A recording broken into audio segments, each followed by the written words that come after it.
احبار اس کا 22واں باب اور اس کی پہلی آیت سے 16ویں آیت تک۔ اور خداوند نے موسیٰ سے کہا، ہارون اور اس کے بیٹوں سے کہہ کہ وہ بنی اسرائیل کی پاک چیزوں سے جن کو وہ میرے لیے مقدس کرتے ہیں اپنے آپ کو بچائے رکھیں، اور میرے پاک نام کو بے حرمت نہ کریں۔ میں خداوند ہوں۔ ان کو کہہ دے کہ تمہاری پشت در پشت جو کوئی تمہاری نسل میں سے اپنی ناپاکی کی حالت میں ان پاک چیزوں کے پاس جائیں جن کو بنی اسرائیل خداوند کے لیے مقدس کرتے ہیں، وہ شخص میرے حضور سے کاٹ ڈالا جائے گا۔ میں خداوند ہوں۔ ہارون کی نسل میں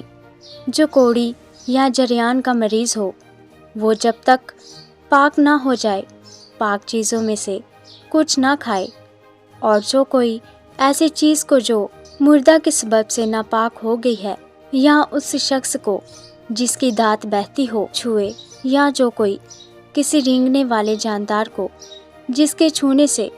وہ ناپاک ہو سکتا ہے چھوئے، یا کسی ایسے شخص کو چھوئے جس سے اس کی ناپاکی خواہ وہ کسی قسم کی ہو اس کو بھی لگ سکتی ہو، تو وہ آدمی جو ان میں سے کسی کو چھوئے شام تک ناپاک رہے گا، اور جب تک پانی سے غسل نہ کر لے پاک چیزوں میں سے کچھ نہ کھائے، اور وہ اس وقت پاک ٹھہرے گا جب آفتاب غروب ہو جائے۔ اس کے بعد وہ پاک چیزوں میں سے کھائے، کیونکہ یہ اس کی خوراک ہے، اور مردار یا درندہ کے پھاڑے ہوئے جانور کو کھانے سے وہ اپنے آپ کو نجس نہ کر لے۔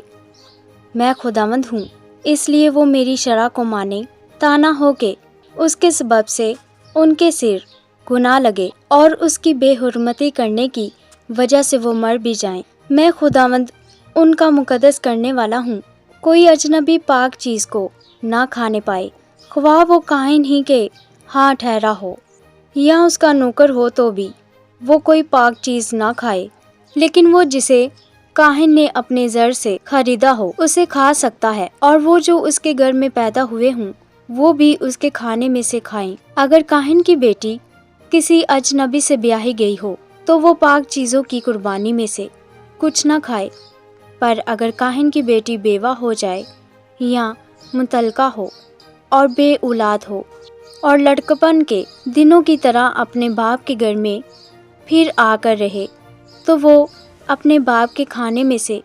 کھائے، لیکن کوئی اجنبی اسے نہ کھائے۔ اور اگر کوئی نادانستہ پاک چیز کو کھا جائے تو وہ اس کے 5واں حصہ کے برابر اپنے پاس سے اس میں ملا کر وہ پاک چیز کاہن کو دے، اور وہ بنی اسرائیل کی پاک چیزوں کو جن کو وہ خداوند کی نظر کرتے ہوں